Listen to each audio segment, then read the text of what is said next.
Well, millions of Americans struggle with infertility, but few ever talk about it. When TV personality and founder of LV Guide, Lilliana Vazquez, realized it was going to be difficult for her to get pregnant, she kept it to herself. But for National Infertility Awareness Week, Lilliana is now sharing her path to motherhood. In the fall of 2015, I was asked to sit on the panel of a new network show. For a girl from Fort Worth, Texas, who spoke English as her second language, let me tell you, it was a dream come true. I have been grinding it out in this business. One morning, right before we went live, my cell phone rang. My stomach dropped as soon as I saw the number on my screen. It was my OBGYN calling with blood work results. Women are born with around 2 million eggs, which is all the eggs they'll ever have. At the onset of menopause, most women only have around 1,000 left. My doctor called to share that at just 35 years young, my hormone levels indicated that I could be dangerously close to that number. She followed up with the one question that changed the course of the next 6 years. Do you want to be a mother? I still get emotional saying that question out loud, because up until that moment, I hadn't really thought about it. I was the career girl. I was the woman who prioritized my job above almost all else.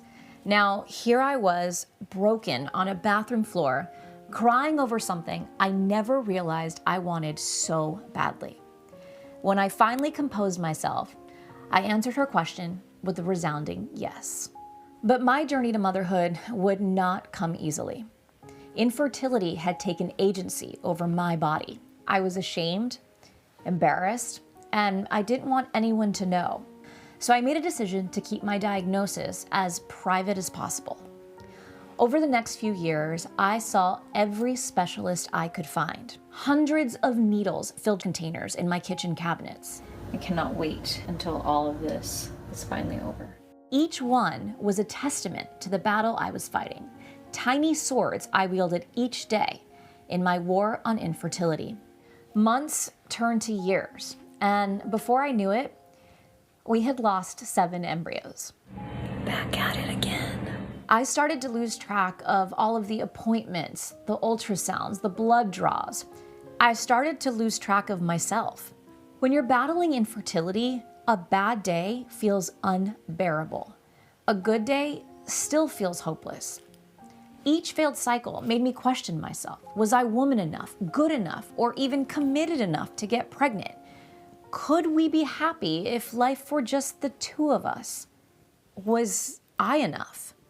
For me, faith came in the form of one word. I remember walking off set defeated after yet another negative pregnancy test, when a coworker came over and whispered, "Surrender." Her simple instruction started a seismic shift in the acceptance of my journey. I learned how to release the idea of pregnancy and instead opened my heart to parenthood. I stopped obsessing over the statistics that would never be in my favor. My worth wouldn't be tied to a follicle count or an FSH level anymore, because no matter what the number said, I had always been worthy of becoming a mother. On Election Day 2020, we transferred one of our last embryos. As they wheeled me into the room, I did my best to let go. I closed my eyes and surrendered to our greatest wish of all, just to be parents. Santi lived only in our hearts for 6 years. But then, on July 19th, 2021, our brave, beautiful boy came into this world and healed my heart. Every night, I feel his tiny body relax and somehow grow so heavy in my arms. I can see the outline of his beautiful lashes, that perfect nose, and his little lips pursed together, somehow telling me without words, "Mama, thank you. I'm safe and happy and so loved." IVF showed me how to grieve and grow, and that faith arrives when you face your biggest fears.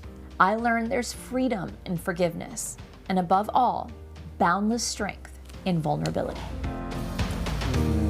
And Lilliana is here to talk more about her journey. Man, I'm really moved by this. And that word surrender, it is so simple. I thought, oh my God, I want to tattoo it on my arm, because I think it's not just with this journey, but it's so much in life. We need to just sit back and sort of understand that the universe wants you to win, sort of, not to get all new agey on everyone. No, it's true, and I think there's so much power in that. And, I'm very type A. I had always wanted to control everything. But what you learn about infertility is that you can't control it. And every time I tried to double down and do the fertility diet and wear the socks in the summer and not eat out of plastic containers, I was grasping at something that I really couldn't control. Yeah. And when I say the word surrender, I think a lot of times people think, oh, well, you just gave up, right? You just let it go. No, it means that I let go of the things I couldn't control and focused on the things that I could. What are the things that I can control? What are the things that I can affect change on? Yeah. And I realized that opened me up to so much. I didn't just want to be pregnant anymore. My prayer was always I want to be pregnant. I want to be pregnant. That really wasn't what we wanted. What we wanted was to be parents. We wanted a family. And that is a really big shift in how you think about what it is that you want and how you think about this journey. Yeah. So why are you talking about this now, though? I turned 40 the year that I finally got pregnant. And there's a confidence that comes with that birthday. And I don't know how to quite explain that. And so I couldn't share the joy of being pregnant without sharing the struggle that it took me to get there. There's so many wrong narratives about fertility and pregnancy later in life. And I have so many friends that have prioritized career and relationships and travel and whatever else over family. And I wanted them to know that you can do that, but there's a cost to that, right? Yeah. And so if you can understand what that cost could be, and you can get educated and you can get access to the right resources, whether that's egg freezing or just thinking about family planning and talking about with your talking about that with your doctors, then you can get ahead of it, right? Yeah. And so I just wanted women that are my age to know you can have a family, but you've got to plan for it and you've got to be smart about this. And we have to start talking about this much earlier in our lives. Sometimes I think the medical community doesn't help, because I think you're 35 and they start calling you a geriatric pregnancy. I was a geriatric. Yes. You're thanks a lot. Thanks, guys. Didn't need that. I know. How did your challenges with infertility impact you mentally and emotionally, and also your partner? Because I know it's not about him, but I know as a guy, when you love somebody, or as anybody, when you love somebody and you want to be able to give them what it is that they want, and you're not able to do that. And I wonder how surrender factored into the way he thought of things. Well, I think that's such a wonderful question, because, a lot of times partners get left out of this, right? If you're not the one who's taking the shots every night and you're not the one who's going to all of the appointments and the blood draws, they kind of get, thrown to the other side. But they're just as important in this journey. And I think having really honest, open communication with each other about what you're feeling. After I got pregnant, it was in my second trimester, I was suffering from something I didn't even know you could suffer from. I didn't even know you could be depressed or anxious during your pregnancy. We all are familiar with postpartum depression and postpartum anxiety. It was actually my partner that recognized that in me, because he had been so in tune with my journey and said, you've gone through a lot of loss through this. I know you're pregnant now, but I feel like it's coming out and it's coming through this. So I think being in tune with each other through that and understanding that, no, they can't take the shots for you, but there's so much emotional support that they can offer. So be vulnerable. I was trying to do it by myself. Right. You just can't. But did he struggle with the notion? I think I talked to you about this, Amory. I had a friend who, when he and his wife finally had a baby, he found that the child had become her all-encompassing factor, and that he was completely out of the equation in almost every single way. And he said to me, it's the strangest thing. I love my son, but some days I wake up and I'm jealous of him, and I hate that feeling inside of me. So I wonder if he sort of thought to himself, well, you're trying so hard for this, and I want it too, but it's at the expense of everything else, and I can't do anything because, as you said, it is what it is. It is, and you do lose yourself in that. I say infertility is life's biggest thief. It takes everything from you, right? It takes your joy. It takes your relationships away. It took away a part of our life that we weren't ready to give up. We didn't know that we were going to fight for this for 6 years. So absolutely, I understand that completely. And it took me from him for so long. And now we have a baby and he's like, you're still gone. When are you coming back? Come on over. When he's 36. I'm never coming back. No, but, you know, it's like everything. I think, you know, relationships shift and we're in a different phase of we're parents now, right? We're not just Lilliana and Patrick anymore.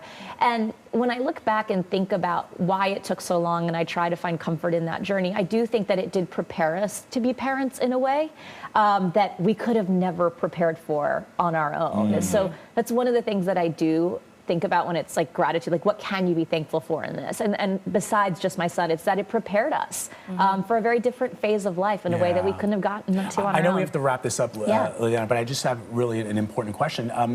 You've talked about being a Latina woman going through this, but even as a person of Latina descent, it's tough for people who are Black and brown, who don't have the access to the medicine and the treatments that you were able to have. So yes, you're Latina, but you also have this privilege. What was that like too? It was so hard. You know, I sat in some of, you know, the top fertility clinics in the country and I looked around me and it was glaringly obvious that in those offices, it was white women. And I don't believe that motherhood should be a privilege. Everybody should have the right and the worth to become a mom.